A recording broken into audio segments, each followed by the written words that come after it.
Muy buenas noches, como todos los martes de Alerta AS comenzamos recordándote a ti que si lamentablemente tienes un familiar desaparecido y no has podido visibilizar tu caso en los medios de comunicación o sientes que la policía, que los efectivos de investigación no le dan importancia a tu caso, tú nos puedes escribir al correo asisomos@lared.cl, que acá te daremos el espacio, tal y como lo hizo justamente la familia de Carlos Navarrete, un joven al que se le perdió el rastro hace ya casi 5 años en Villarrica tras salir de una discoteca. Hoy día en Asisomos conversaremos con su madre y también con su hermana. Pero antes vamos a comenzar, y no podía ser de otra manera, revisando el impactante caso de Tomás Acevedo Olea, este adolescente que fue brutalmente asesinado en San Vicente de Tagua. Y hoy, tras el inicio del juicio contra los responsables, vamos a revisar nuevos antecedentes del caso. Comienza así Alerta AS.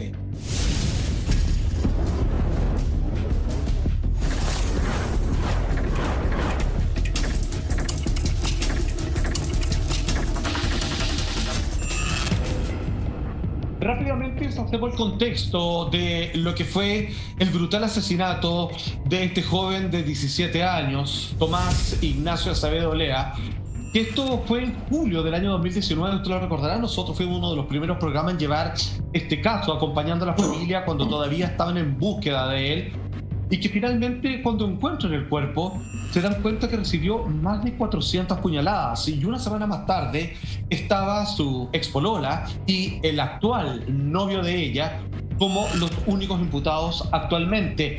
La verdad es que aquí ha corrido mucha agua bajo el puente. Vamos a escuchar las declaraciones el día de hoy, el padre de la imputada, también qué es lo que dice el único mayor de edad de este caso, quien había infligido esta puñalada sobre el cuerpo de Tomás, y tratar de entender todas las cosas que alberga este caso, que es tan terrible y al mismo tiempo que se está colgando de una serie de confusiones, por supuesto, de parte de la Defensoría para tratar de llevar esta agua hacia otro molino. Partimos preguntando de inmediato, Carlos, aquí estamos frente a un caso que llama profundamente la atención porque implica a una menor de edad en un comportamiento que llama de inmediatamente la atención porque se parece, perdón por los comparativos, le pido a la familia desde ya, que se parece mucho al de Felipe Rojas, porque estamos hablando de alguien que, por último, en el mejor de los casos, haber solo sido testigo de este cruel asesinato, finalmente sale a hablar con la prensa, a llorar y abrazar a los familiares de este muchacho Tomás, y la verdad es que nosotros simplemente no nos queda un poco que, si no extrañarnos, derechamente horrorizarnos, queridos. Así es, eso es lo complicado de este caso, que hay de los 3 involucrados, 2 son menores de edad. Uno es la víctima, que fue brutalmente asesinado. Tomás fue brutalmente asesinado con casi 400 puñaladas, algo no antes visto en la historia policial chilena, lamentablemente. Y esta menor de edad, que era andaban y era como su especie de pareja, que es un poco más joven que ella incluso, pero ambos menores de 18 años. Y se involucra este tercer individuo, que es la actual pareja de esta niña, pero él es adulto, él tiene sobre 20 años, y eso es lo que llama la atención, cómo una menor de 15 o 16 años puede tener una relación amorosa con una persona de sobre 20 años. A sus papás no les llama la atención, o a nadie le llamó la atención. Ellos hablan que tenían esta relación. Entonces, evidentemente aquí estamos hablando de algo más que va más allá. Como una menor de edad se fija en ese adulto, y ese adulto mantiene esta relación, y los padres de la menor autorizan esto. Eso es lo más extraño de todo. ¿Y eso te parece un punto irrelevante dentro de este caso, Carlos? Porque recordemos que cuando lo llevamos en 2019, y a medida que fue avanzando y se fueron entregando las pericias que se realizaron, fuimos entendiendo un poco más cuál es la figura a la cual se encuentra actualmente en juicio. ¿Te parece que ese punto es importante? ¿Te parece que el hecho que hay una relación de una menor de edad con un tipo ya por sobre los 20 años termina siendo fundamental en el resultado que está teniendo esta situación? Claro, indudablemente, porque nos va a servir para poder entender cuál es el contexto en que vive esta menor de edad. Porque ahora hemos visto al papá, la mamá, algunos familiares que incluso han atacado a la madre y a los familiares de las víctimas en la ciudad de San Vicente de Tagua. Eso no ha salido mucho a la luz pública, pero ellos sí han atacado de forma física a la víctima, básicamente, que es la madre. Entonces, ese comportamiento evidentemente nos tiene que llamar la atención porque ese es el entorno en que vive esa niña. Entonces, no tiene por qué sorprenderles que haya planificado, que es lo que se está poniendo en juicio ahora y que lo hizo y que lo investigó de muy buena forma el Ministerio Público. Hay que ver cuál es el entorno social de esta niña, porque no es una niña que viviese debajo del puente ni que tuviera carencias económicas, muy por el contrario, es de una familia bastante acomodada de la ciudad, pero al parecer tenía estas carencias psicológicas en el sentido de la falta de los padres y en donde tienen que haberle enseñado las normas de la sociabilidad o normas sociales que todos aprendemos durante la vida. Yo creo que ahí es un gran punto donde sí o sí, si esta niña o esta imputada, hay que decirlo las cosas como son, es declarada culpable, los padres tienen una gran responsabilidad de ello y yo creo que aquí está un gran punto que nunca se ha discutido. ¿Cuál es la real responsabilidad de los padres cuando los menores son delincuentes? Mira, desde nuestra vitrina, primero que todo, mandar nuestras condolencias a la señora Beatriz, mamá de Tomás, o el Olea, como a él le gustaba que le dijeran, también a la hermana de la señora Beatriz, porque las dos han estado siempre muy presentes desde un año y 9 meses que ocurre este asesinato. Ellas están con esta bandera de lucha, pidiendo justicia. La misma señora Beatriz dice, mi familia éramos los dos. Por lo tanto, aquí hubo una persona o dos personas, ya lo tendrá que decir la justicia, que le quitaron la vida a Tomás Acevedo y dejaron un profundo dolor no solamente al interior de esa familia. Imagínense en San Vicente de Tahuatahua, una localidad en donde todos se conocen. Imagínense también el daño emocional y lo desgarrador que debe ser para los compañeros de Tomás también, que son todos menores de edad, vivir una experiencia así de traumática en el colegio.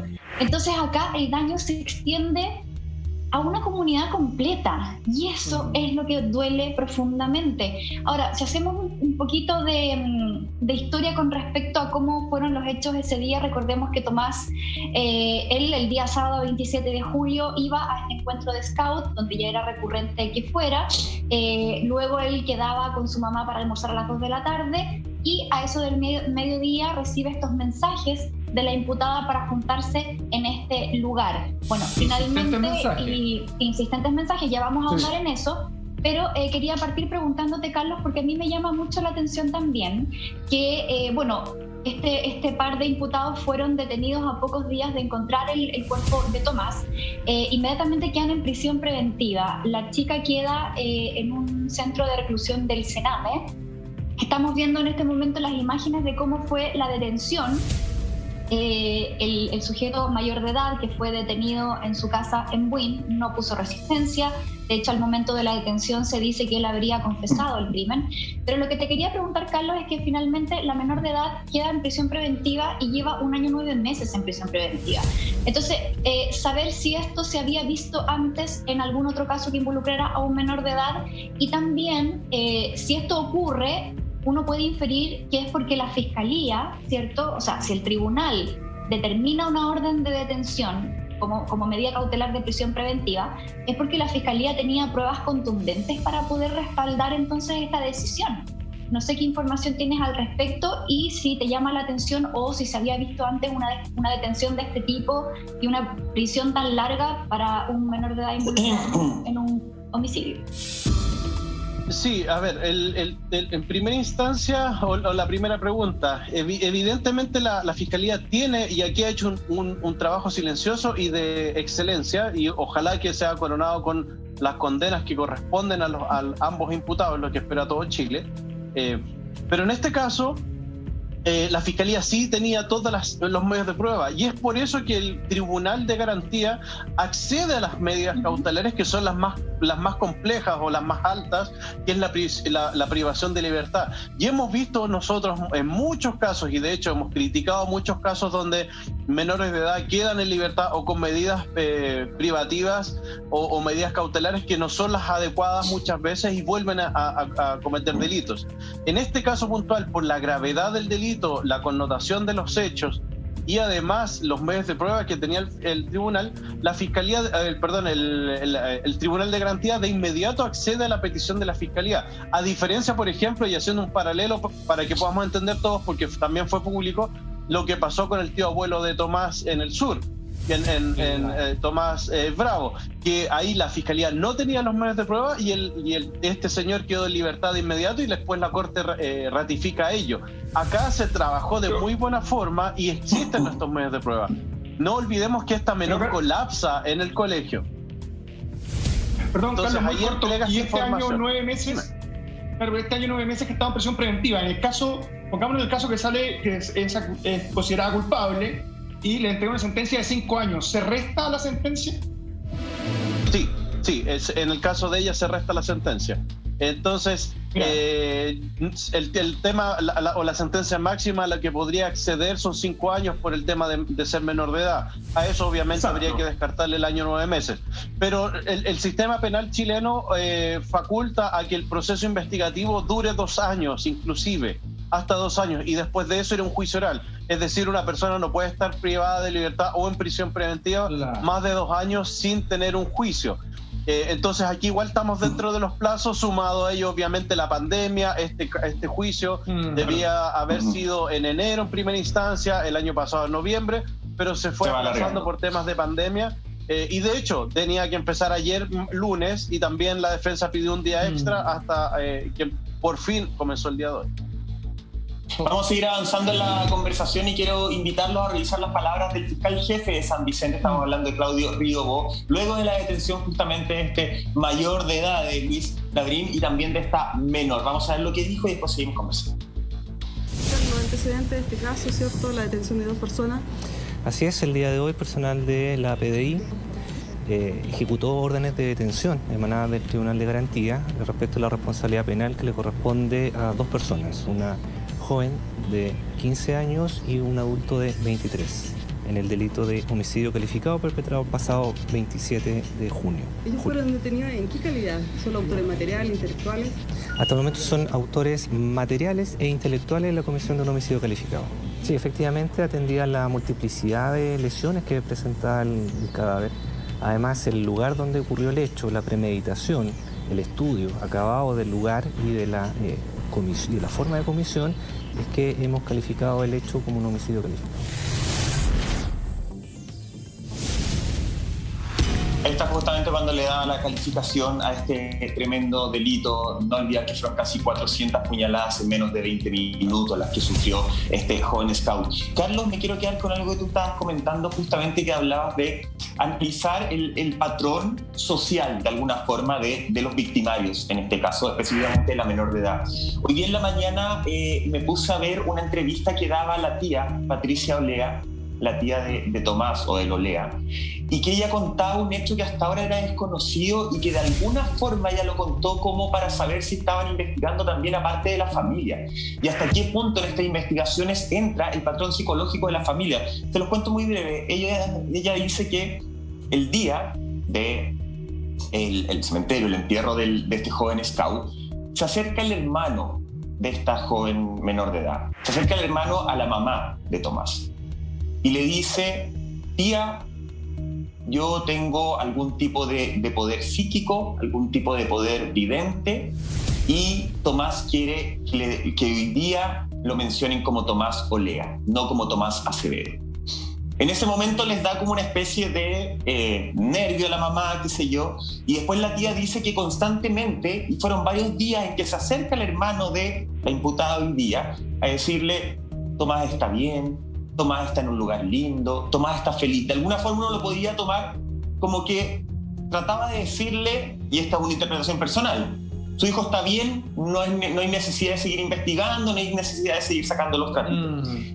Se investiga a la familia también en estos casos cuando son menor de edad, y se investigan, te lo pregunto, desde 2 puntos de vista. Se investiga con posibles cómplices encubridores, no estoy inculpando a nadie, solo estoy haciendo una pregunta, un cuestionamiento, como que a lo mejor ellos también tenían acceso a esto, porque además la tía complementa con que este joven nunca había demostrado tener ciertos poderes medium, conversó con mucha gente, nadie lo conocía, como que estos poderes llegaron en ese minuto, según la versión de Patricia Olea.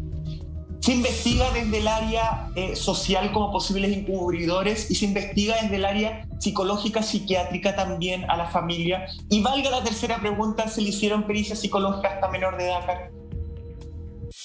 Sí, debería investigarse siempre, y de hecho es lo que ocurre o lo que pasa en otros países, y yo creo que ahí estamos al debe muchas veces de las legislaciones cuando son hechas a medias o se legisla sin preguntarle a los expertos o sin asesorarse por expertos, o algo tan simple como ver cuál es la realidad o cuál es lo que ocurre en el país del lado o en otros países un poco más desarrollados, para saber si esa ley funciona o no realmente. En el caso de la ley de responsabilidad juvenil o la ley de menores, evidentemente en Chile ya quedó corta. Se tienen que sentar los parlamentarios a ver qué es lo que va a pasar con la ley de responsabilidad juvenil y también asumir y que los padres asuman un rol de responsabilidad también. Cuando un menor, como ocurre en otros países, por ejemplo en países desarrollados, cuando un menor comete un delito y se dan cuenta que ese padre no previno ese delito o no ayudó o no entregó el suficiente apoyo a ese menor para que no lo cometiera, le quitan la tuición del menor.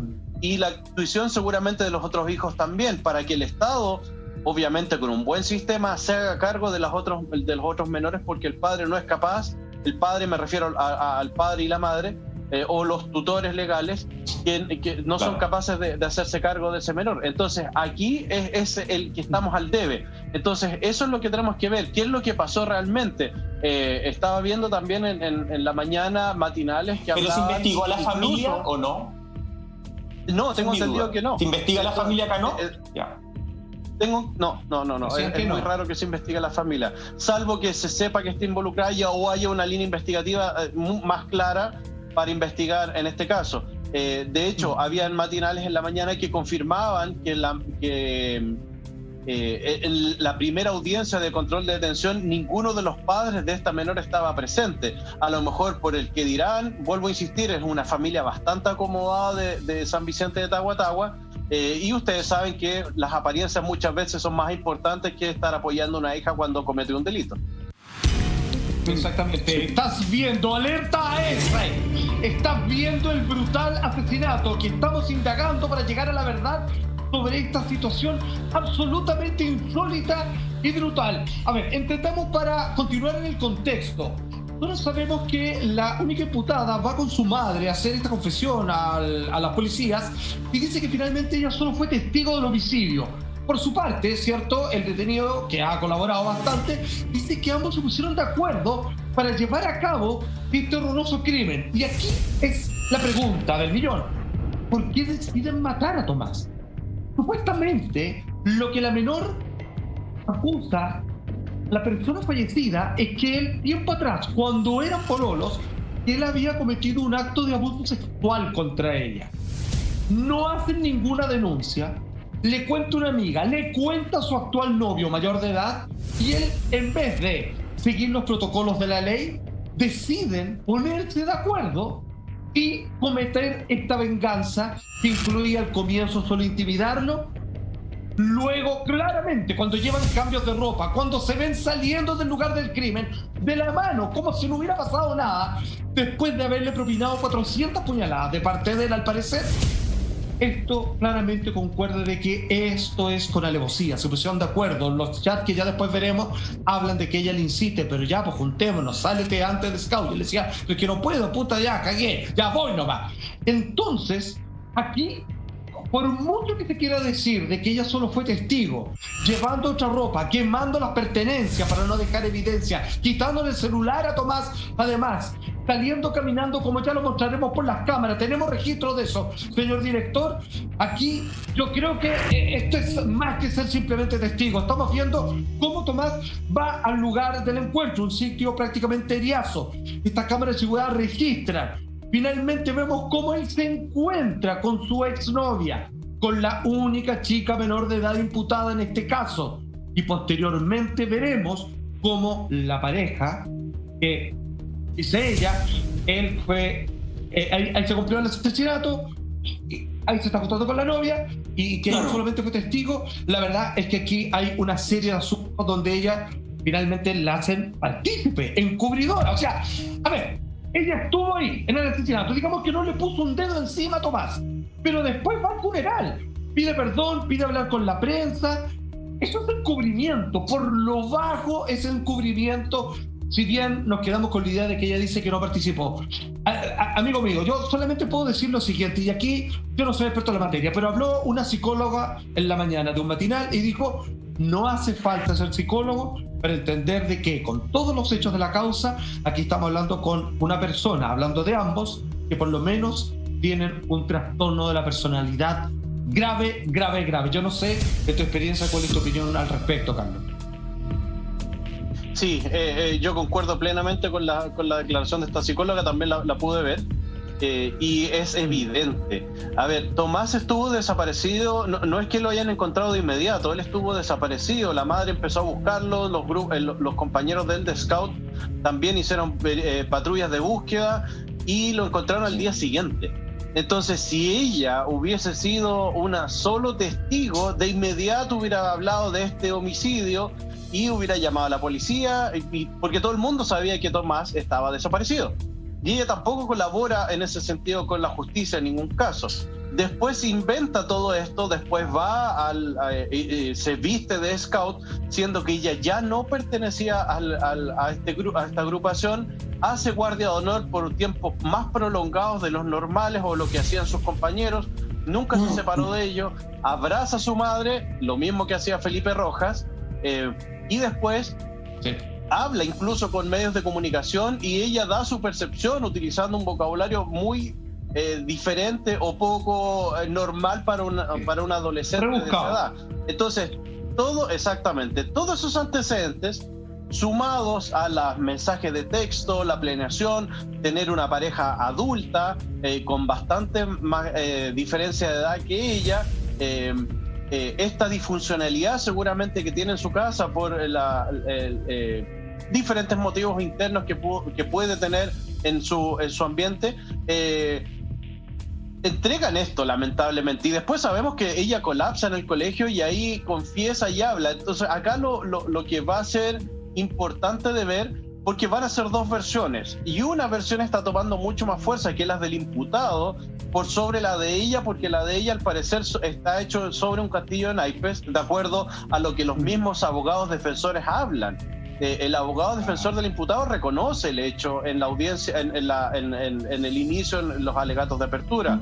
En cambio, el abogado defensor de ella empieza a crear teorías o hipótesis que hasta el minuto nadie ha podido probar. No creo que tenga algo escondido bajo la manga, porque la legislación no lo permite, sino que todos los antecedentes que se presentan en un juicio ya son conocidos por ambas partes, y el fiscal narró de muy buena forma los hechos como ocurrieron. Entonces, aquí vamos a ver quién quiere colaborar con la justicia y quién va a mentir, y vamos a ver qué es lo que pasa. Esa lucha entre ambos imputados va a ser interesante de poder observar. Carlos, bueno, ya va. Sí, no. Monty, por favor. Sí, no, que justamente ir con eso. Más adelante vamos a revisar cómo fue esta conversación de WhatsApp entre los dos imputados, pero no sé si podemos volver a los videos, porque ahí se muestra claramente en cómo se da el encuentro entre Tomás, entre esta menor de edad, cómo después sale la menor de edad con su pareja, y también previo a eso se ve mira, este es el primer video en donde vemos efectivamente a Tomás caminando solo por este servicentro, ¿cierto? Camino hacia el lugar de encuentro que era el Estero Zamorano. En ese lugar es donde la menor de edad cita a Tomás con bastante insistencia. Ahí se juntan, este es el punto de encuentro y es el lugar donde finalmente pierde la vida, le quitan la vida a Tomás Acevedo. Ahí vemos en las imágenes claramente cómo se junta la menor de edad con Tomás. O sea, acá tenemos una prueba fehaciente, una evidencia concreta de que sí una junta. Y acá en el video que sigue vemos cómo se van finalmente la menor de edad con su pareja Lama. ¿Sabes qué? A mí me parece que el segundo video es decidor respecto a lo que puede hacer la defensa. Aquí me gustaría escuchar la opinión experta, obviamente, de Carlos. Porque si tú te fijas, a ver, si tú estás obligado o estás bajo amenaza para llevar a cabo una situación como la que estamos revisando, para empezar, ellos se juntan, ella está sola. ¿Te fijas? No es que ella va amedrentada a reunirse con él, a pesar de que podría haber sido amedrentada o fue amedrentada anteriormente. En ese momento, y acá me voy a poner a lo mejor un poco cinematográfico para muchos, pero ella tiene una oportunidad de advertirle. Ella tiene un segundo para decirle, ándate, o sal de aquí, o no sea, cualquier cosa, tomando en cuenta que hay algunos que argumentan que el celular no lo manejaba ella y lo escribía su pareja en su nombre para poder engañar a Tomás. Entonces, me parece que esto es, por lo menos yo sin ser experto y con mi complejo de abogado fiscal, siento que es clave a la hora de analizar la evidencia. Lo digo muy en serio, me parece que es, insisto, un momento en el cual acá hay un quiebre. Si ella hubiese estado obligada a hacer todo esto, si hubiese sido una víctima en el fondo del victimario, tuvo un segundo para advertirle. Y me parece que eso es fundamental. No sé qué opinas tú, Carlos Gutiérrez. O después del crimen también, sí. Claro, después del crimen también. Lo que pasa es que me parece que tenga la oportunidad antes, habla, creo yo, insisto, de mi ignorancia máxima, que ella es parte del plan y no es una víctima del plan el cual quiere llevar a cabo su pareja. Sí, indudablemente. De hecho, muchos de los procesos investigativos, la gran mayoría de los antecedentes, el análisis que se hace, es basado, por supuesto, en el sentido común. Y tal como tú lo dices, ahí se juntan ellos, tiene tiempo de sobra, son minutos que está ahí, tiene tiempo de sobra de advertirle, de arrancar. Y hay un detalle no menor de todo esto, que el imputado, el otro imputado que hay en la causa, no conoce el sector, es primera vez que iba a ese lugar. Entonces, no podía planificar que fueran a un lugar que no conocía ni que sabe dónde queda, sino que fue llevado el imputado también a esa zona. Entonces, porque no olvidemos que el imputado es de la región metropolitana, no es de la sexta región, es de otra localidad. Entonces, de Buin, creo. Sumando todos estos antecedentes, de Buin, exactamente, sumando todos estos antecedentes, evidentemente esta teoría que dicen que fue obligada a llevarlo allá y todo eso se empieza a caer, porque después incluso sale muy bien de la mano con la pareja que es el otro imputado, habiendo cometido uno de los crímenes más brutales de la historia en Chile. Ya lo decía Carlos Gutiérrez, hay cosas que se hicieron muy bien en esta investigación. Y atención, porque ya vienen Así Somos, parte del intercambio de WhatsApp entre la menor de edad que estábamos viendo en esas imágenes con su pareja, con Ulises de 23 años. Tenemos algunos WhatsApp donde hablan justamente, donde ella dice, voy a contar todo, se te pasó la mano de alguna forma. ¿Es una conversación real? O también nos preguntamos si ella, entendiendo lo que se podía venir, a propósito dijo ciertas cosas en esas conversaciones vía WhatsApp. Todos los avances, todo lo que está sucediendo con este tremendo y terrible caso, lo seguimos analizando a la vuelta de esta pausa en Alerta AS. ¿Cómo te va?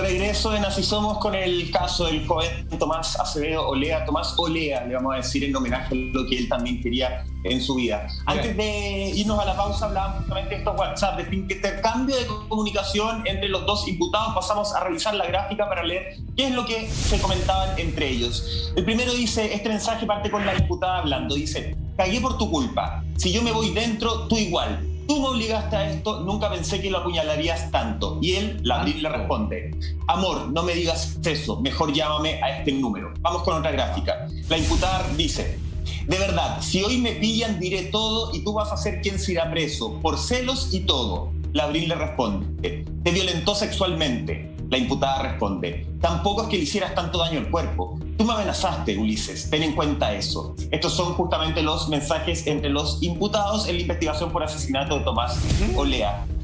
Carlos, hay otros antecedentes que se entregan. Ustedes hablaban hace un rato justamente de que esta chica estuvo en el funeral, habló con la prensa. También a los periodistas les llamó mucho la atención que esta menor de edad trataba de hacer investigación de por dónde iba la línea investigativa. Le preguntaba mucho a los periodistas, oye, ¿y hay sospechosos? ¿Por dónde va la línea? ¿Qué están investigando? Eso, conectado a esta comunicación, a estos mensajes, ¿nos podría dibujar un poco, más allá de lo psicológico, un poco la línea por la cual se mueve esta posible culpable, esta sospechosa, esta imputada, la estrategia? ¿A ti con tu expertise te hace ver esta conversación como una conversación real o más bien como una conversación que podría ser planeada en caso de que me revisen el teléfono en un futuro? Sí, ella evidentemente trata de atar todos los cabos y no dejar nada suelto, con la finalidad de poder protegerse en una futura posible investigación, que es lo que ocurrió a la larga. Nadie anda en los funerales preguntando cómo va la línea investigativa, ni siquiera la madre hizo eso. La madre, me refiero a la madre de Tomás, sino que estaba preocupada de vivir su duelo. Entonces, ¿por qué le interesaba tanto un menor de 15 años que tenía una relación paralela con este joven y que eran aparte compañeros del grupo Scout, pero no era nada más allá que eso? Entonces, ¿por qué tanto interés en eso? Si vemos los mensajes de texto, también son mensajes muy bien escritos, con tratando de amarrar a la otra persona sí o sí con estos mensajes también, cosa de que si cae uno, nos caemos juntos, y de hecho ella se lo dice en esos mensajes. Entonces, no cabe la menor duda de que esta persona sabe lo que estaba haciendo en ese momento, sabe lo que ocurrió, y nunca colaboró con la justicia ni nunca colaboró con nadie. De hecho, ahí dice: si hoy me pillan, diré todo, y tú vas a hacer que se irá preso. Y ella asumiendo a lo mejor que ella no le iba a pasar nada. Oye, pero, perdón, en este WhatsApp hay dos cosas que me llaman mucho la atención. Primero, que es cuando le dice: nunca pensé que lo apuñalarías tanto. Apuñalar, digo, sí, exacto, sí o no, man. Y por otra parte, dice: tampoco es que le hicieras tanto daño al cuerpo. Mira, en la manera en que se distancian en los dichos frente a Tomás el cuerpo, así como, perdón que lo diga, pero es como esa frialdad, es como tan psicopático. No estoy afirmando nada, pero es así como de objetos, como si estuvieran hablando de no sé qué cosa. Primero, que lo apuñalarías tanto, que me suena a mí, es como lo iban a apuñalar sí o sí, o por lo que lo iban a asesinar de todas maneras. Y luego, es cuando dice, es como que finalmente lo que es como el cuerpo. Aquí se está concretando una manera en cómo se refiere a Tomás, que no le importa, que no hay culpa, no él como persona. Yo encuentro que son bien decidores estos WhatsApp, fíjate en la manera en cómo se refieren al hecho y a la víctima, Carlos. Y Salpate, perdón, y súmale, perdóname, la respuesta de él, porque eso es como que justifica todo. Te violentó sexualmente, un poco como de guión, ¿te das cuenta? No pareciera ser la respuesta real a un emplazamiento vía WhatsApp de ese tipo. Y tampoco es para tanto, y ya no sé cuál. Oye, también quiero que pasemos a... Claramente muestra esto. Monty. Sí, no, por favor. No, un breve comentario, sí. Evidentemente muestra que ella sabía, o ellos sabían, que en algún minuto estos mensajes podían salir a la luz pública. Y ella se trata de proteger como sea. Entonces, si vamos sumando todas estas piezas del rompecabezas, ella está armando una historia. Arma la historia del supuesto abuso, arma la historia de esta persona me abusó de mí, ¿por qué no lo dijo un profesor? ¿Por qué no lo dijo de otra forma? Pero le dice a una pareja que recién está conociendo, que recién están juntos. Como un tonto útil, güey. Entonces es como un tonto útil, exactamente. Entonces, hazme el trabajito, yo te ayudo y necesito que nos deshagamos de él. Entonces, eso es lo que suena ahora, sumando todas estas piezas. Vuelvo a insistir, ella es la que lo cita al lugar insistentemente con mensajes, se ven en las cámaras de seguridad, no le hacen ninguna advertencia. Se suma esta segunda persona, que es el otro imputado, lo apuñalan brutalmente, llevan ropa para cambiarse, llevan el cuchillo obviamente para cometer el delito, y después aparece en todos estos otros mensajes, se ven los videos de seguridad, uy, a mí también me hicieron esto. Entonces le pregunta al periodista, aparece en el funeral, se despide la madre con un abrazo. Entonces vamos sumando y nos vamos dando cuenta que esto es bastante más planeado de lo que uno pensaba.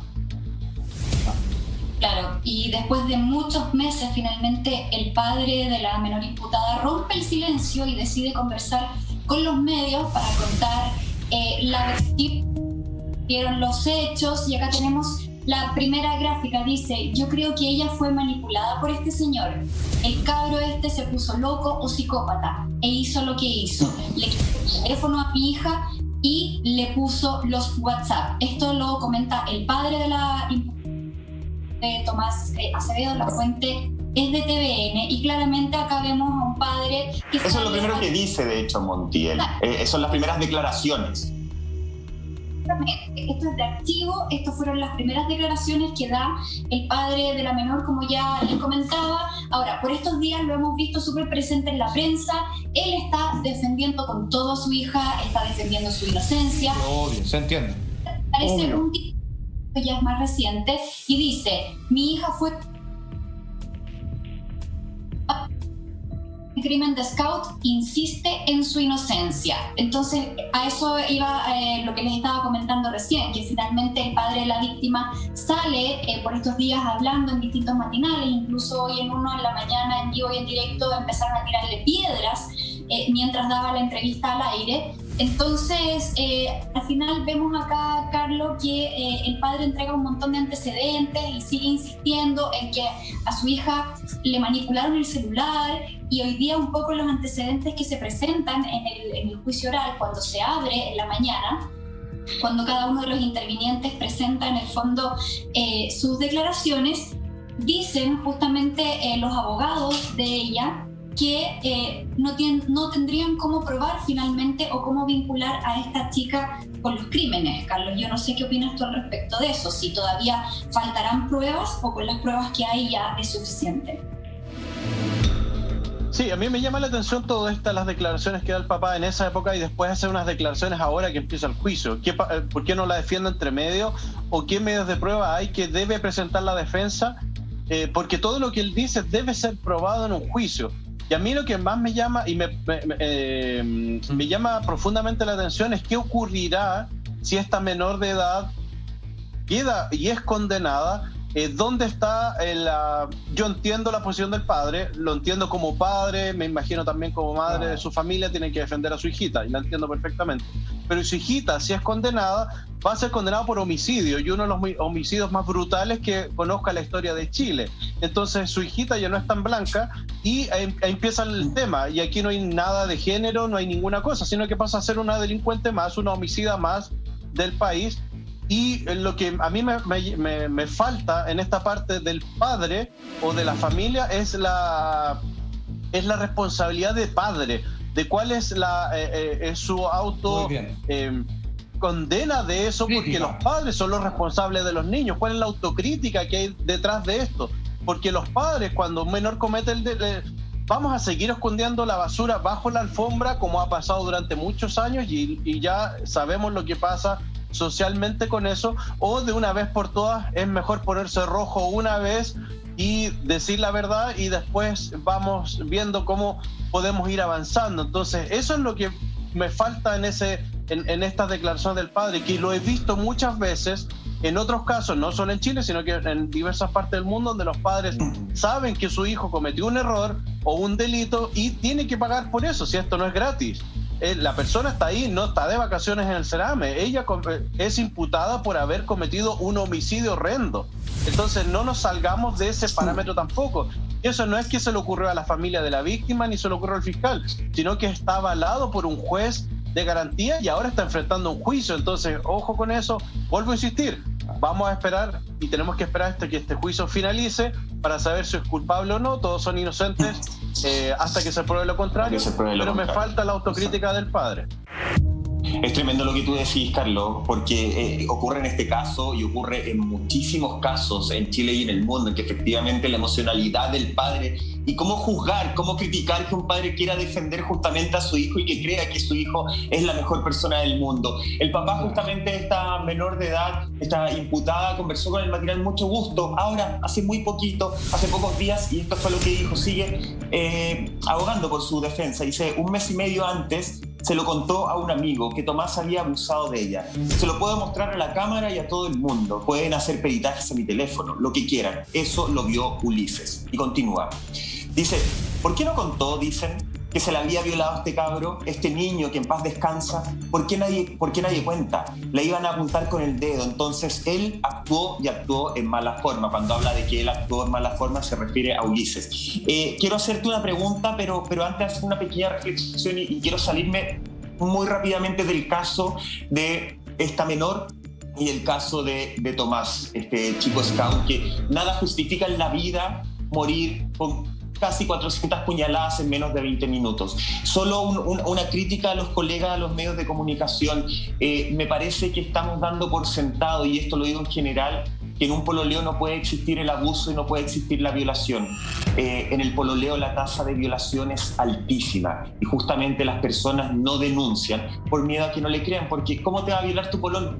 Que eso no existe en el mundo. Creo que ese es un tema que no hay que dar por sentado en los medios de comunicación y que se podría conversar en extenso en otro lado. Lo digo saliéndome de este caso porque entiendo que hay pruebas que apuntan efectivamente a que las declaraciones de esta menor de ya 16 años no serían tan reales. Y justamente a eso, Carlos, te quiero preguntar, ¿a ella se le hicieron peritajes no solamente psicológicos, sino que físicos también para comprobar o anular la veracidad de sus dichos? Después de un mes y medio, que es más o menos el transcurso que habría pasado entre esta supuesta violación y el asesinato a Tomás, ¿hay peritajes físicos válidos para comprobar estas versiones o ya solo queda creer en la palabra de uno u otro?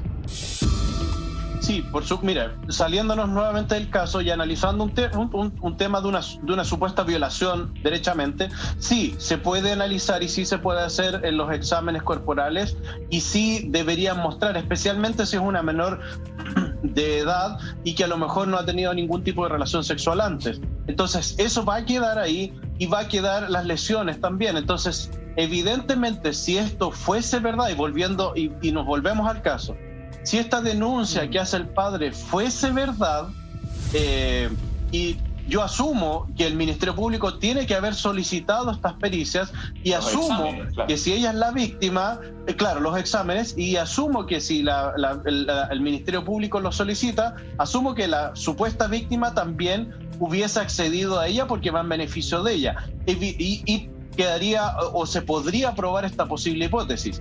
Si no hay nada en la carpeta investigativa, evidentemente esta declaración de este padre serían solo gritos desesperados para poder mostrar una supuesta inocencia de su hija, pero quiero dejar en claro que absolutamente ninguna violación justifica que otro menor de edad sea asesinado con 400 puñaladas, si es que fuese verdad.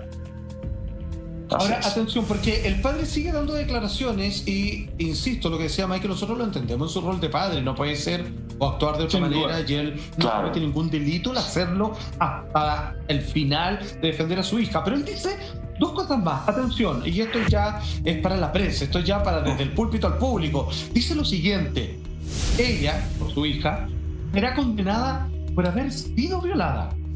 Será la primera mujer en Chile violada y condenada, una niña violada y condenada. Y luego continúa, esto es en el programa Mucho Gusto del Mega: espero que mi hija salga libre de todo esto.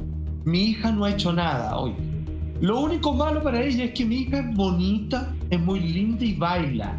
Mi hija es de promedio 7 y es una de las alumnas más jóvenes en Chile que entra en la universidad. Ya, y aquí lo que estamos viendo es que él intenta construir una imagen angelical de perfección y belleza de parte de su hija, pero que poco y nada tiene que ver como argumento respecto a lo que ella participó. Y aquí quiero ser bien enfático. Ella, en el mejor de los casos, es testigo y después encubridora. Ambas cosas, que eso es innegable. Por mucho que haya presión psicológica, manipulación, yo no descarto, yo me hago a cargo de mis palabras, y lo digo sin saber, pero es una posibilidad que no se puede descartar, Carlos, y te lo pregunto, de que pueda, así como que el padre dice, este hombre mayor de edad manipuló a mi hija. Esto puede ser completamente al revés. De que ella inventó, por ejemplo, la violación, quizás lo ocupó para aquello, para aquella venganza, o para sacarse el pillo de alguna cosa. Entonces, aquí estamos frente a una defensa tremendamente emocional de la guata, que no pesa nada a la hora de compararla con el horrible crimen en donde esta niña participó, al menos de testigo, pero sí, claramente parte de la planificación. Sí, es complicado lo que él dice porque mete lamentablemente al saco a todas las mujeres que han sido violentadas sexualmente, que han sufrido violaciones. Yo creo que acá, si es que él no tiene ningún medio de prueba, no debe usar esto como justificación.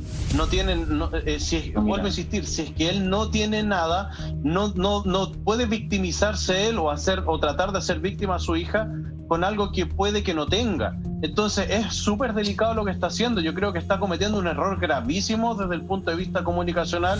Entiendo que él quiere defender a su hija, pero acá es un error enorme. Y lo otro que me llama más la atención en la segunda gráfica que vimos, él habla de que su hija es bonita y que baila y cosas así. Entonces también entra incluso, ahí preguntar a la Monty, en un aspecto más de machismo o tratar de defender con cosas visuales de su hija. ¿Qué tiene que ver que si es de una forma u otra o hace una actividad u otra? Si una mujer es violentada sexualmente, da lo mismo lo que haga. No tiene ninguna importancia eso.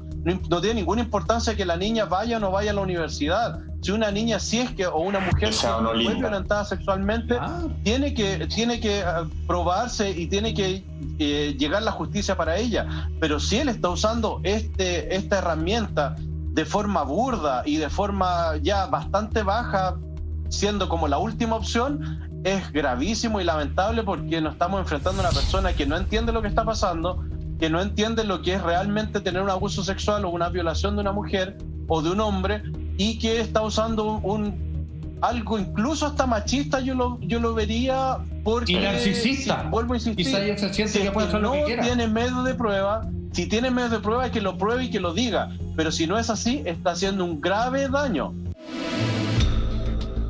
Que tú tocas un punto súper clave, Carlos, porque yo creo que la lucha feminista, todo lo que estamos viendo en el contexto de las mujeres que son violentadas sexualmente, que son asesinadas por sus parejas o exparejas, es un tema muy grave. Es una situación muy compleja por la que se está luchando hoy día en nuestro país. Por lo tanto, agarrarse de ese argumento para poder defender, en este caso, un padre a su hija sin tener medios de prueba, me parece complicado, porque finalmente llega como a empañar toda la lucha que se está dando hoy día y que tanto está costando. Entonces hay que tener ojo, hay que ser súper delicado con ese tipo de declaraciones y nuevamente dejar que la justicia haga su trabajo, porque ellos tienen todo el derecho de poner esta premisa, pero a ver, pongámosla también con pruebas, o sea, también tienen que probar lo que ellos están diciendo. Bueno, eso lo tendrá que entonces analizar la justicia. Pero Lama, pasemos también al tema del funeral, porque ahí pasó un hecho súper clave que lo comentaba antes Alfate, que tiene que ver con la participación de la menor de edad en este día tan triste para la familia y los amigos. Hoy tenemos el titular: detenida por crimen de scout, pidió hablar con la prensa en pleno funeral. A ver, no tengo recuerdo, y me hago cargo de lo que digo también, que alguien sea tan protagonista de un funeral, que estés presente ahí tanto para la cámara como para la familia. Y también es llamativo si supuestamente fuiste agredida sexualmente y tu victimario es el que está ahí. A mí al menos me llama muchísimo la atención. A lo mejor, y desconozco si eso es real, es una conducta que tienen las víctimas de abusos sexuales. Eso lo desconozco. El tema del funeral me parece que, y no sé, Carlos, si será un punto a tomar en cuenta la investigación, pero me parece que es decidido respecto al comportamiento, y uno podría hacer de alguna manera un mapa respecto a qué estaba viviendo psicológicamente esa persona, que dice ser victimaria, pero que estaba ahí presente con el día que falleció su victimario y buscando las cámaras de televisión y también a la familia. ¿Qué te parece y qué opinión te da esto? Sí, es algo patológico. Es lo mismo que pasó cuando se puso en la guardia de honor, cuando abrazó a la madre. Es el abrazo del enemigo hasta en este minuto, y lo estamos viendo claramente en el juicio. Vuelvo a insistir, tenemos que esperar que el juicio finalice para saber realmente si es culpable o no, pero ella andaba buscando a la prensa, dio declaraciones a los medios de comunicación. De hecho ahí estamos viendo la gráfica de la declaración. Y ella dice, mira, lo voy a leer muy rápido. Dice, era una persona que siempre te apoyaba. Si te podía dar un consejo, siempre estaba ahí. Un abrazo o algo así. Un hermano scout, un compañero de enseñanza media de colegio. Entonces ella lo idealiza, no está hablando de a su propia víctima. Claro, evidentemente ahí no hay nada, y de hecho lo encuentro una persona perfecta, y así era Tomás. Así era Tomás, y así lo han mencionado sus compañeros y su familia. Entonces, evidentemente aquí estamos viendo algo bastante extraño, poco común, pero sí, si es declarada culpable, entraría a los libros de esta mujer, entraría a los libros de casos patológicos a nivel internacional, porque son muy pocos casos donde hay menores involucrados con esta frialdad. Mira, totalmente en esta misma desapegada de sus Sí. emociones, Monty, muy breve, Sí.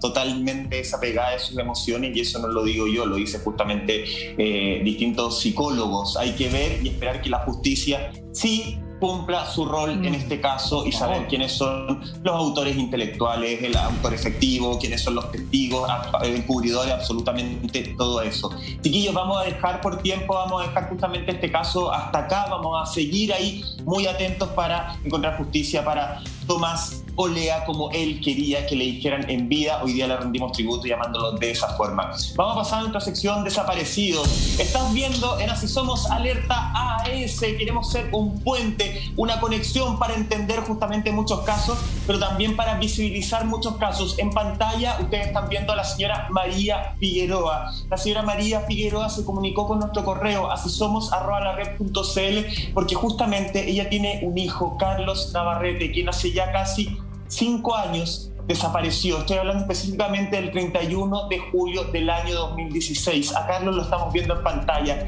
Ese día, señora María, su hijo salió como costumbre, ¿cierto?, a juntarse con amigos, un asado, a compartir. Luego de ese asado fue a una discoteca en Villarrica, estoy hablando de Pub 43, así se llama.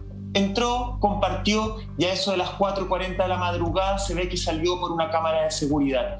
Nunca más, ahí estamos viendo la cámara justamente, muchas gracias Simón, las últimas imágenes que tenemos de Carlos Navarrete, nunca más se le ha visto. Han sido casi 5 años de intensa búsqueda. Señora María, primero agradecerle por contar con nosotros, por sentir que podemos ser ese puente para visibilizar este caso y preguntarle, ¿cómo es Carlos? ¿Cómo es su hijo?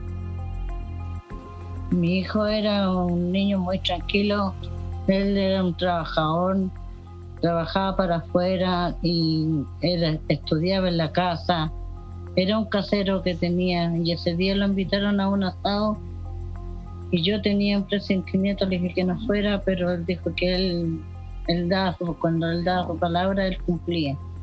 Y fue ese día y yo le dije que no fuera en el auto porque no se podía tomar sus tragos y le podía pasar algo, así que el auto me lo fue a la casa. Ya el otro día cuando me levanté yo fui a verlo si estaba en la pieza, porque yo siempre me levantaba y lo primero que hacía veía si estaban todos en la casa, y ese día faltaba él. Pero después ya pasaron las horas y de ahí nos empezamos a preocupar, y de ahí yo le hablé a mi hija y empezamos a averiguar con el número de una amiga con la que andaba en la disco, y no me dijeron que ella no tenía ni idea que él se había venido para la casa. Y ya ahí empezaron a pasar las horas y él nunca regresó a la casa. Señora María, sin embargo, nosotros tenemos las últimas imágenes que registró las cámaras de seguridad cuando se ve a su hijo saliendo del último lugar donde fue visto. Vamos a estar hablando con Carlos Gutiérrez de qué cosas ha hecho y no ha hecho la policía con respecto a la desaparición de sus hijos. Vamos a hablar también de cuáles son los últimos antecedentes y cuáles son aquellas cosas que nos parecen sospechosas y por qué nosotros vamos a entregar antecedentes nunca antes dicho en televisión. Todo eso y mucho más para usted, señora María, al regreso de esta breve pausa comercial. No se mueva.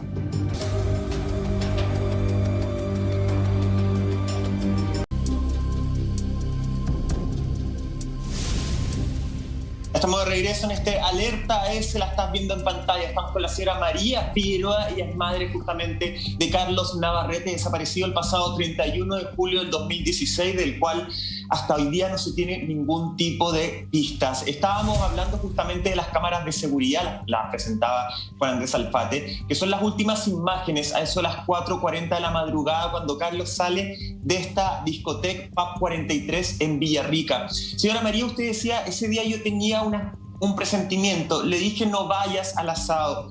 ¿Cómo fue la actitud de su hijo Carlos ese día? ¿Era normal como cualquier otro día? Y aprovecho a preguntarle cómo lo ve usted. Sé que es difícil revivir estas imágenes, pero ¿usted lo ve normal saliendo de la discoteca? ¿Hay algo que le llame la atención? No, mi hijo no sale normal, mi hijo sale como que le dieron droga en el copete adentro y enojado. Ya. Pero no sé por qué. Y esa no es una conducta habitual en él, estar como enojado. Exacto. No, él era muy alegre. Doña María, queremos pasar a que nos explique cuál es la situación, Carlos Gutiérrez, pero antes quiero agregar un antecedente que para que usted me confirme o no. ¿Es verdad que su hijo ese día había cobrado un dinero y él andaba aportando mucho dinero consigo, con lo que quizás estamos hablando de que probablemente haya sido asaltado o algo así? Mi hijo salió con plata de la casa. Dejó cierta parte de la plata, pero el resto él lo sacó todo. Pero no sé qué haría él con su dinero, si le pedirían en prestado, no tengo idea. Claro. O sea, ya era sospechoso para usted, señora María, que él saliera de la casa con mucho dinero, ¿cierto? Que fuera a encontrarse con amigos en este lugar, que después las imágenes no muestran, según su apreciación, no en un estado normal, sino que aparentemente bajo el efecto de alguna droga o de alcohol. Y yo quería preguntarle también, señora María, entendemos que en ese pub trabajaban dos hermanos de Carlos, uno como DJ y otro como guardia. Sin embargo, esa noche ninguno de los dos se encontraba en sus labores. Esto tiene que ver con que no les tocaba turno, por qué motivo no estaban ahí, y finalmente cuál es la información que sus hermanos pueden recabar, conociendo cómo funciona el lugar, conociendo los demás trabajadores o conociendo también el público que va habitualmente ahí. ¿Qué es lo que se desprende de la misma investigación que pueden hacer sus otros dos hijos con respecto a esa noche de la desaparición? Bueno, mi hijo menor andaba en las termas, andaba con su polola, y mi hijo mayor estaba en Osorno porque había sido papá el día antes.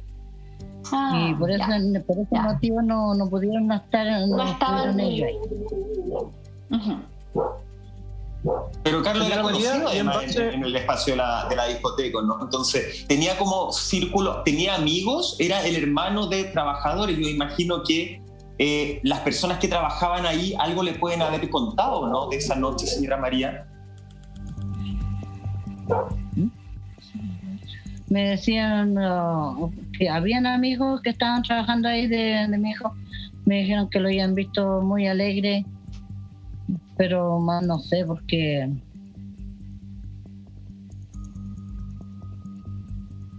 Carlos. Señora María, Carlos Gutiérrez le habla. Quería hacerle una pregunta en base al proceso investigativo, porque usted hace la denuncia, porque su hijo no llega a la casa, evidentemente, y usted hace la denuncia de inmediato. ¿Pasó un tiempo? ¿Qué fue lo que hizo la policía después de ello? Sí, el día domingo en la tarde, como a las 8 de la tarde, tuve que ir a poner una constancia por presunta desgracia. Y de ahí después me mandaron a la fiscalía, de la fiscalía me mandaron a la PDI. De ahí de la PDI tomó el caso una persona y esa persona no hizo casi nada. Más bien dicho, nosotros le llevamos toda la información porque la persona que estuvo primero con el caso, la persona no se movía para nada y no todos los pedía a nosotros y nosotros teníamos que darle todas las cosas. O sea, para entender, el policía que tenía que hacer su trabajo le pedía a usted que investigara. Sí, y incluso mi hija andaba, cuando mi hijo recién se perdió, anduvieron por todos los lados y él jamás apareció, nunca salió con ellos tampoco, porque eso yo lo tengo claro, porque yo también salí a buscar cuando vinieron con los perros de Santiago, salimos a buscarlos. Y él fue a pedir permiso y se devolvió y ya los dejó como a la tarde tirados por allá a nosotros. Perfecto. Y señora María, respecto a lo que está comentando, ya esta posibilidad con muchas víctimas de tener algún familiar perdido, realizan sus propias investigaciones. ¿Usted y su familia tienen alguna teoría o alguna idea de qué podría estar pasando con su hijo? No sé, porque como le digo yo, mi hijo, yo nunca lo vi en malos pasos, tampoco era peleador, él era una persona muy alegre, él salía a trabajar, llegaba a la casa a descansar, y ese día lo invitaron a un asado. Y no sé, como usted sabe que uno como es madre tiene presentimiento y uno más o menos sabe lo que pueda pasar, alguna cosa, y yo ese día le dije que no fuera y él me dijo que no. Yo le había dado su palabra, pero que estuviera tranquila, me dijo, porque a él nunca le iba a pasarle nada. Ok, doña María, usted o su hija está a su lado, que es la hermana de Carlos. Ninoska. Hay algo que a mí me llama, Ninoska, muchas gracias, Mike.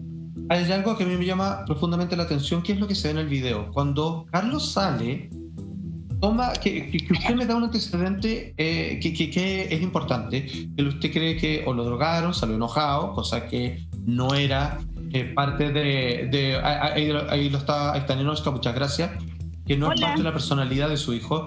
Hola. Entonces, Ninoska, escúchame, porque él le entrega a Carlos su celular al guardia, según el guardia, diciéndole que este celular es de mi hermano y que después lo va a pasar a buscar. Pero resulta que ese era su celular. ¿Por qué haría algo así, de entregarle su celular al guardia? ¿Y qué investigación se ha hecho con respecto a eso, Ninoska? El teléfono todavía está en PDI. A mi mamá le dijeron que no lo iban a devolver hasta que terminara la investigación. Pero lleva 5 años. Wow. Eso fue lo que le dijeron. La teoría que tiene el fiscal es que mi hermano se tiró al río, que él se suicidó. Pero díganme ustedes, una persona que se suicida es encontrada. Lo lleva 5 años ya desaparecido y nada. Ninoska, justamente quedémonos ahí en ese punto, porque bomberos de Villarrica realizaron un rastreo, entiendo, por el río Tolten, que está muy cerca de la discoteca donde desaparece tu hermano. Ahí estamos viendo el mapa, la geolocalización de la búsqueda con buzos del grupo de rescate subacuático GERSA, y también con apoyo de otros buzos, que provenían de Tolten, de Temuco, de Angol, ¿cierto?, de varias partes. Entonces, finalmente quiero preguntarte qué es lo que se rescata de esta investigación, porque finalmente los bomberos de Villarrica dijeron que el rastreo se había realizado hasta 7 kilómetros río abajo, o sea, sin encontrar ningún tipo de pista del paradero de tu hermano. O sea, son muchos kilómetros, fue mucha gente la que estuvo buscando, y como tú bien decías, esta hipótesis del suicidio no tendría mucho asidero, teniendo en cuenta que se realizaron búsquedas bastante exhaustivas en el río. ¿No, a ustedes no los deja conforme esa respuesta? No. Lo único de que tuvimos apoyo fue de los bomberos. Fue lo primero que se rastreó al río. Fue de lo único que tuvimos apoyo, porque las búsquedas las organizábamos con mis hermanos, amigos. PDI nunca nos acompañó en ese tiempo. El tipo que estaba a cargo no hizo nada. Como decía mi mamá, nosotros le llevábamos todo, y de la carpeta de los que nosotros entregamos en ese tiempo faltan muchas cosas. Entregamos un montón de fotos, números de teléfono. Como mi hermano era guardia, conocía a mucha gente, entonces hizo una lista con números de teléfono, nombre, y todo eso se perdió.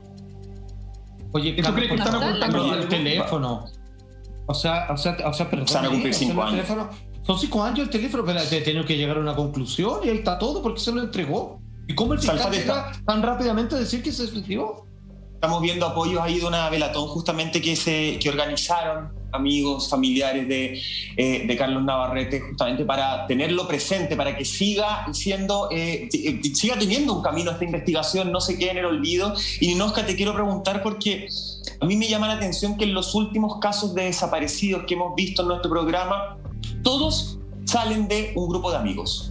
Y de repente los amigos dejaron de ser amigos y desaparecieron. Yo lo veo en mi vida, yo con mi grupo de amigos desaparezco, y te aseguro que ellos van a estar lanzando todas las piedras buscándome. Y llegué a unas declaraciones de un hermano de Carlos que cuestionó justamente que los amigos, con el pasar de los meses, empezaron a desaparecer y empezaron a no aportar absolutamente nada. ¿Cuál es la relación que tienen ustedes hoy día con estos supuestos amigos de Carlos? ¿Han conversado con ellos? ¿Ellos tienen alguna teoría? ¿Han aportado en la ayuda? Porque si no, empecemos a coger... Nada. ¿Qué onda con los amigos? ¿Todos desaparecen? Nada. Desapareció Carlos y desaparecieron sus amigos. De las 2 chicas con las que andaba en la disco ese día, una apareció 3-4 veces en la casa. Y ni siquiera ¿No les aportar parece información. extraño? ¿No han tratado de hablar con ellos? Sí, les tomaron declaración, pero son como bien coincidentes las 2 declaraciones de las chicas. Carlos. Sí, Ninoshka, quería preguntarte en relación al por qué el fiscal se va con la hipótesis del suicidio. ¿Qué antecedentes tienen? ¿Tu hermano tenía antecedentes previos de depresión o algo así? ¿O es algo que él se le ocurrió?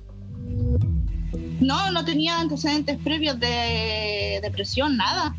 Él le dijo a mi mamá un día que él decía que era suicidio, y en 4 horas estaba en el río, o sea, estaba en el mar, y se tiró al río. Y eso es imposible, porque lo primero que se rastreó fue el río. Oh, qué tremendo. El río acá tiene muchos remolinos. Ninoshka, queremos entregarte las pantallas de Asisom. Ustedes se comunican con nosotros para pedir ayuda, visibilizar este caso. Tienen las pantallas para decir lo que quieras, para enviar un último mensaje, los teléfonos también, cualquier información que tenga la gente la puede enviar al correo asisomos@lared.cl o comunicarse directamente con Ninoshka y la señora María. ¿Algún mensaje que quieras emitir? Sí, que nos ayuden, que si tienen alguna información o que sea anónima, que la den, porque son 5 años de lucha que hemos hecho como familia y no hemos tenido respuesta, nada.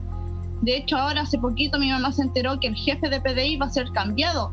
Entonces, otro proceso que hay que hacer, que va a llegar otra persona, que hay que hacer todo de nuevo. Entonces, súper engorroso todo. Ninoshka, te mandamos un abrazo a la distancia. Gracias por confiar en Así Somos. Un abrazo también a tu mamá. La fortaleza tremenda que tienen como familia. Sigan adelante y que la justicia llegue muy pronto y nosotros estaremos atentos a ese caso. Te mandamos un beso. Muchas gracias por el contacto. Y si ustedes en su casa necesitan visibilizar un caso, Así somos, @lared.cl. Desde la semana pasada que tenemos, amigos míos, una nueva sección que es la columna de Carlos Gutiérrez. Esta vez Carlos se va a referir justamente, va a opinar, va a hablar de los últimos antecedentes en el caso de Tiare Elgueda, de este vestuario que se encontró y que para la familia de Tiare fue un vestuario implantado en el lugar. Ahí estamos viendo justamente una entrevista de la madre. Esa ropa la pusieron ahí, son parte de las declaraciones de la madre de Tiare. Carlos nos va a dar su opinión en la columna de Carlos Gutiérrez después de esta pequeña pausa.